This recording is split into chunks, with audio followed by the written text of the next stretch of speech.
नमस्कार शेतकरी मित्रांनो, कांदा उत्पादक शेतकरी बांधवांसाठी आताच्या क्षणाची सर्वात महत्त्वाची आणि मोठी बातमी. कांदा संदर्भातील कांद्याच्या भावात वाढ होणार का? कांद्याच्या भावात वाढ होणार तर कधी होणार, किती होणार, कशामुळे होणार, काय महत्त्वाचे कारण, सविस्तर थोडक्यात संपूर्ण लाईव्ह अपडेट बातमी आपण एवढीच्या माध्यमातून जाणून घेण्याचा प्रयत्न करणार. तरी महाराष्ट्रातील तमाम कांदा उत्पादक शेतकरी बांधवांना एकच विनंती, व्हिडिओ शेवटपर्यंत बघा. अतिशय महत्त्वाचा हा व्हिडिओ आहे. व्हिडिओ जर आवडला तर नक्कीच लाईक करा. सांगा चॅनलवरती नवीन असाल तर या ठिकाणी बघितलं तर हवामान आपल्या यूट्यूब चॅनलला सबस्क्राईब करायला सुरुवात करू शकता. आजपासून कांदा निर्यातीवरील 20% शुल्क हटवले, काय मिळतोय दर? आज 1 एप्रिलपासून कांद्यावरील 20% शुल्क हटवण्यात या ठिकाणी आल्याची निर्णयाची अंमलबजावणी सुरू झाली आहे.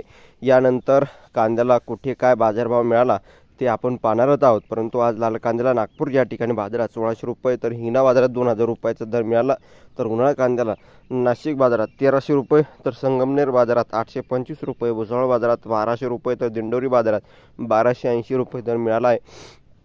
तसेच आज दिवसभरातील राज्यातील बाजारात 42,961 क्विंटल कांद्याची आवक झाली. यात मुंबई 14,000 क्विंटल, पुणे बाजारात 10,000 क्विंटल अशी सर्वाधिक आवक या ठिकाणी लोकल कांद्याला पुणे बाजारात 1200 रुपये क्विंटल, इस्लामपूर बाजारात 1400 रुपये क्विंटल, नागपूर बाजारात पांढऱ्या कांद्याला 1300 रुपये दर मिळाला. अशा प्रकारची ही महत्त्वाची अपडेट आहे कांदा भाव संदर्भातील, जी वारंवार आपण घेऊन येत असतो. कांदा भाव संदर्भातील महत्त्वाचे अपडेट, महत्त्वाच्या घडामोडी सर्वात अगोदर तुमच्यापर्यंत पोहोचवण्यासाठी चॅनलला सबस्क्राईब करा. धन्यवाद मित्रांनो. माझा व्हिडिओ शेवटपर्यंत बघितल्याबद्दल. व्हिडिओची का माहितीपूर्ण कांदा बाजाराच्या अपडेट्स तोपर्यंत इथेच थांबतोय. जास्तीत जास्त महाराष्ट्रातील कांदा उत्पादक शेतकरी बांधवापर्यंत हा व्हिडिओ नक्कीच शेअर करा व्हॉट्सअप, फेसबुक आणि सोशल मीडियाच्या माध्यमातून. तर भेटूया अशा का माहितीपूर्ण कांदा बाजाराच्या अपडेट्स तोपर्यंत इथेच थांबतोय.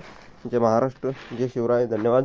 लाईक, शेअर आणि सबस्क्राईब, कमेंट करा. जय महाराष्ट्र, जय शिवराय. धन्यवाद.